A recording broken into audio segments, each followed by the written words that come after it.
Organización de venezolanos en el exilio.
¿Qué es un diálogo? Aquí pusimos lo siguiente: dícese de aquella negociación, repito, dícese de aquella negociación mediante la cual ambas partes pueden tener resultados beneficiosos siempre y cuando compartan los mismos principios y valores. De lo contrario, estaríamos ante la capitulación de una de las partes, viene siendo capitulación o rendición de una de las partes, para definir los términos de la rendición y posterior supervivencia a fin de evitar la aniquilación o total o exterminio. Es decir, hay dos aspectos de lo que es el diálogo. En primer lugar, es una negociación. Y el diálogo puede existir, el diálogo es una negociación que es válida siempre y cuando las partes compartan principios y valores comunes. Por ejemplo, para hablar de un ejemplo, en el sistema de Estados Unidos, por decirlo de alguna manera, para dar este ejemplo, existen dos partidos, el Partido Demócrata y el Partido Republicano. Tienen dos ideas diferentes, pero ambos partidos están jugando en las mismas reglas, respetan los resultados. Cuando van al Congreso, muchas veces, cuando alguien quiere una ley y otros quieren otra ley, a veces dialogan y hacen concesiones y hacen negociaciones y llegan a un acuerdo. Eso se puede dar cuando existen los mismos principios y valores. En el ejemplo de Estados Unidos estamos hablando de que ellos ambos creen en la Constitución y en los valores de la República. Y en base a esa plataforma, dos personas pueden llegar a un acuerdo. Y el acuerdo implica que uno tiene que ceder y el otro también, y ambas partes tienen que estar dispuestas a ceder para que pueda haber la convivencia. Es también lo que sucede muchas veces en la vida personal. Por eso se recomienda que cuando hay una pareja o un matrimonio que tiene algún problema, lo primero que tienen que hacer es sentarse a dialogar, a ver qué es lo que les gusta a cada quien, qué es lo que le gusta, no le gusta, y llegar a un acuerdo amigable, porque existen los mismos principios y valores entre las dos parejas que quieren permanecer para siempre, quieren hacer una familia, y entonces el diálogo juega un papel importante, y cada quien tiene que ceder algo para poder entonces llegar a un acuerdo. No puede haber una situación donde yo quiero que se haga todo como yo quiera y entonces tú te la tienes que calar o no. Ahí no puede existir un diálogo. Entonces tiene que haber unos mismos principios y valores entre ambas partes para poder llegar a tener a un acuerdo. ¿Ves? Para eso es el diálogo. Ahora bien, en el problema de Venezuela, en el caso de Venezuela, no podemos olvidar que el régimen castroestalinista de Maduro es manejado por lo que se llama el Foro de Sao Paulo, que es un proyecto supranacional que viene de la República de Cuba y que tiene como objetivo instaurar un sistema marxista socialista en Venezuela, defenderlo a capa y espada y además ayudar para que ese proyecto se expanda a otros países. Ese es el concepto de estas personas. Entonces, esto va por encima de lo que es la república, la democracia, la constitución. Porque aunque ellos dicen que defienden la constitución, para el régimen castromadurista, primero está lo que es la revolución. La revolución está por encima de la constitución. Y a mí no me vengan a decir que eso no es verdad, porque un ejemplo de que esto es así es la actuación de las Fuerzas Armadas en Venezuela. Si ustedes recuerdan el artículo 328 de la Constitución de la República Bolivariana de Venezuela, el mismo dice que la Fuerza Armada Nacional es una institución profesional sin militancia política al servicio de la nación y que nunca va a estar al servicio de personalidad o grupo político alguno. Esa es la definición de lo que es la Fuerza Armada en la Constitución. Entonces, si vamos a hablar de términos de la Constitución, que es lo que todos nosotros queremos, por ejemplo, para llevar un país, respetar la Constitución, ya estamos empezando mal, porque la misma Fuerza Armada Nacional de Venezuela, que la llaman bolivariana, se ha proclamado chavista, socialista y antiimperialista. Esa actitud viola el artículo 328 de la Constitución. Eso es desde hace muchísimos años y estoy dando solamente un ejemplo. Entonces, ¿cómo se puede dialogar con una persona o con un grupo o con un proyecto que tiene en su mentalidad la revolución, que no respeta la Constitución y que al final quiere instaurar un modelo totalitario disfrazado de democracia? No hay posibilidad alguna de diálogo. No existe. Porque el enemigo quiere aniquilar todo aquel que no piense igual. Esa es la realidad. Ese es el proyecto cubano, el proyecto del socialismo del siglo XXI. Entonces, ¿cómo usted puede entender que en Venezuela exista un diálogo? ¿Cómo? Muy simple. La Mesa de la Unidad Democrática es socialista. No olvidemos que Voluntad Popular, aun cuando ellos no quieren estar en el diálogo, porque eso ya son estrategias que hace la Mesa de la Unidad para ellos de alguna manera mantener el control, de tener a una parte que no esté de acuerdo con el diálogo y otra que sí. Pero estos son socialistas y ellos lo que están tomando, están de acuerdo con los puntos que se están hablando. Ya existe una comunicación. El diálogo, ¿por qué y para qué? ¿Por qué se hace un diálogo? Se hace un diálogo para ponerse de acuerdo y poder convivir dos personas o dos grupos políticos o dos entes distintos, pero que comparten unos mismos valores y principios. Eso es el porqué de un diálogo, para que pueda haber la convivencia, pueda haber la gobernabilidad, que de hecho ese es el objetivo de la MUD hasta el 2019. Ese es el objetivo que hay ahora. ¿Y para qué es el diálogo? Para que pueda haber una gobernabilidad. ¿Por qué? Para ponernos de acuerdo. ¿Para qué? Para que haya gobernabilidad. En el caso de la MUD, ellos lo que están buscando es la supervivencia y poder llegar a consolidarse como la oposición oficialista o la oposición sensata del régimen, a fin de satanizar a quienes no estén de acuerdo con esa oposición sensata, de acuerdo a la opinión del régimen castrocomunista. ¿Me explico? Es decir, que aquí se está definiendo quién es la oposición oficial y los que no estén de acuerdo con esa oposición oficial ya quedarían por fuera, serían tildados ya con mayor fuerza como violentos, como radicales, como magnicidas. Y ese, por ejemplo, podría ser el riesgo que pudiera correr, por ejemplo, Voluntad Popular.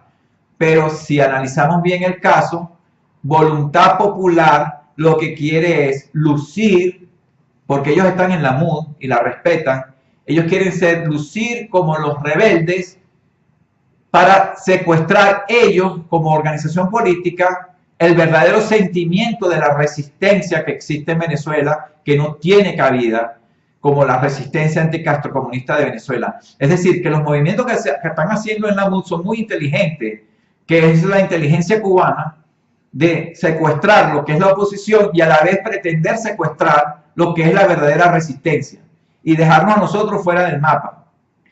Eso es lo que están haciendo a ellos. Entonces, este diálogo lo hacen para oxigenarse, darle oxígeno a Maduro, darse vida a la oposición y a la vez esta oposición que se llama MUD, salir como la oposición oficial y a la vez consolidar a una parte de la MUD, que es la Voluntad Popular, el Partido Voluntad Popular, como la resistencia oficial que existe en Venezuela y capitalizar todo eso para ellos. Eso es lo que vendría siendo el diálogo. En otras palabras, con la Mesa de la Unidad Democrática y ese diálogo, básicamente se está haciéndole la entrega al castrocomunismo de lo que es la oposición política y de lo que es la resistencia. Una entrega que viene siendo lo que en la segunda parte del concepto, que es la capitulación. Están ellos ilegítimamente representándonos, por ejemplo, a nosotros como Orbex y a otros grupos que no estamos dentro de la MUD y que no nos representan. Ellos están diciendo ser parte de nosotros y están capitulando, están definiendo los términos de la rendición ante el enemigo a fin de que ellos logren la supervivencia dentro del plano político que quieren crear para entonces aniquilar y exterminar definitivamente a todos los grupos como el nuestro que no están de acuerdo con la MUD. Es bastante complejo, pero a la vez, si lo definimos así, el concepto de diálogo, vamos a poder ver claramente que esto que estamos viviendo en Venezuela, que en sí ha sido una burla a la población, porque la Mesa de la Unidad se presentó con una marcha en el 1 de septiembre, diciendo que iban a Miraflores, diciendo que iban a declarar a Maduro como ilegítimo o como presidente en ausencia, y ahora salen ellos en brazos del enviado del Papa, que está muy desprestigiado lamentablemente con los últimos comentarios que ha dicho, inclusive que los comunistas marxistas son más cristianos que los cristianos, según el Papa. No sabe lo que está diciendo, o si lo sabe es porque él mismo es marxista, de la teología de la liberación, porque él ha sido jesuita y los jesuitas son de la teología de la liberación, que es una doctrina torcida que existe dentro de la religión católica y que está acabando con esa religión. Y por otro lado, existe esta gente de UNASUR, que fue un organismo que se creó básicamente para excluir a la OEA, que es excluir a Estados Unidos y Canadá, con un señor Samper colombiano de dudosa respetabilidad, y además estos otros tres expresidentes que representan la línea socialista. No tiene nada que ver con lo que nosotros pensamos de una sociedad donde haya intercambios voluntarios de bienes y servicios, que lo han satanizado porque eso es el capitalismo. El capitalismo no es malo. Malos son las personas con sus intenciones que desean hacerle mal a los demás. Pero un sistema no es malo de por sí.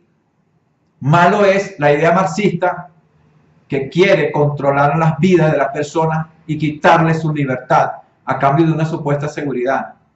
Eso sí es malo. Entonces, básicamente, ese diálogo está atornillando al régimen, está atornillando a la MUD como oficialista y a la vez a Voluntad Popular, que aparenta no estar de acuerdo con el diálogo, pero ellos son parte de la MUD, y la Voluntad Popular quiere secuestrar el verdadero sentimiento de la resistencia organizada de Venezuela. Tenemos que estar muy claros con eso, porque al fin y al cabo Voluntad Popular es un partido miembro de la Internacional Socialista, y el socialismo, no podemos tener más en Venezuela más socialismo, porque eso no funciona. Nosotros los venezolanos, lamentablemente, tenemos eso dentro de nuestros genes, ese virus que no nos ha traído nada bien, porque ese virus fue lo que trajo a Chávez en el 99. producto de 40 años, donde inclusive las libertades económicas estaban suspendidas. Básicamente, entonces, ese es mi concepto de diálogo y lo que está pasando en Venezuela. El único diálogo que puede haber con el castro-estalinismo es exigirle o negociar la fecha de salida del país, la fecha de salida del régimen, y si quieren ir a la cárcel, enfrentar un juicio o salir del país. Eso es lo único que podemos negociar. No se puede negociar de otra manera. Quiero dar un ejemplo breve también porque creo que lo tengo por aquí y quiero comentarlo a ustedes, porque me pareció interesante para no extenderme mucho. Por aquí está. En este momento estoy leyendo este libro. Es de Bill O'Reilly. Él es un comentarista de Fox News. Es un libro que se llama Killing the Rising Sun, en otras palabras, matando al sol naciente. El sol naciente era Japón. Habla sobre la Segunda Guerra Mundial, cosas que la gente no conoce de la Segunda Guerra Mundial, y por qué los Estados Unidos finalmente tuvieron que usar la bomba atómica en Hiroshima y en Nagasaki. Cosas que inclusive la gente está atacando a los Estados Unidos por haber utilizado esas armas en ese momento. Pero este libro revela que con los japoneses no se podía dialogar. Este libro revela que los japoneses en la Segunda Guerra Mundial actuaron igual o peor que el Estado Islámico. Ellos tenían sus propios suicidas, si recuerdan, los kamikaze, que estrellaban sus aviones en las naves de Estados Unidos, que atacaron Pearl Harbor, que hicieron varios ataques. Ellos tenían al emperador como un dios y estaban dispuestos a tomar el mundo para ellos. Y este libro explica por qué al final tuvieron que utilizar esa bomba. Es más, la usaron una vez y los japoneses no estaban dispuestos a rendirse. Después que se usó la segunda vez, realmente los japoneses se sentaron a negociar y hubo lo que se llamó la capitulación. Y Estados Unidos no fue e invadió Japón para quedarse con Japón. Simplemente Estados Unidos acabó con la guerra y dejó que Japón en este momento fuera inclusive un aliado de Estados Unidos. Porque esa no era la aspiración de Japón. La aspiración de Japón era tomar el mundo. Y estaban aliados con los alemanes, que con Hitler, imagínense ustedes, querían tomar el mundo. Y lo único que paró a los japoneses, que es como el Estado Islámico, fue la bomba atómica. Lo digo porque mucha gente sataniza a Estados Unidos por haber utilizado la bomba, pero no saben por qué Estados Unidos tuvo que llegar a ese extremo, porque el enemigo de Japón era un enemigo implacable que no conocía la palabra rendición. Para ellos no existía la rendición. Y este libro es interesante. Y entonces el único diálogo que hubo ahí a la final fue en que dejaran la guerra. Y tuvieron que usar una bomba atómica para ello. No estoy diciendo acá que vamos a usar una bomba atómica contra Maduro, por favor, porque nosotros no tenemos esa capacidad. Pero sí tenemos otra forma de lucha, que es el símil de lo que vendría siendo un ataque, porque la resistencia es un ataque sin violencia, pero es un ataque, es un desafío para ponerlos contra la pared y para socavar las bases del poder. Lo que está haciendo la Mesa de la Unidad Democrática con este diálogo es básicamente darle más poder al poder, darle reconocimiento, llegar a un acuerdo y sobrevivir, como hemos dicho acá. Sobrevivir ellos y a la vez una parte de la MUD, al no estar de acuerdo con ese diálogo, está secuestrando secuestrando lo que es el verdadero espíritu de la resistencia que existe en Venezuela. Por eso no nos dejemos engañar, tenemos que seguir adelante, tenemos que llamar a cada quien por su nombre y seguir luchando por nuestro país, porque tenemos que hacer una verdadera revolución en Venezuela, donde todos podamos tener cabida, pero tenemos que crear bases verdaderas, bases que puedan realmente resaltar los principios, los valores, los derechos naturales que tenemos todos los seres humanos, a ser libres, el derecho a la vida, el derecho a la libertad, el derecho al disfrute del fruto de tu trabajo, que eso se llama propiedad privada. Cosas que esta gente ha satanizado para el propio beneficio de una minoría que es una oligarquía, como en este caso la oligarquía Castro-chavista o Castro-estalinista venezolana. Ormex, Organización de Venezolanos en el Exilio.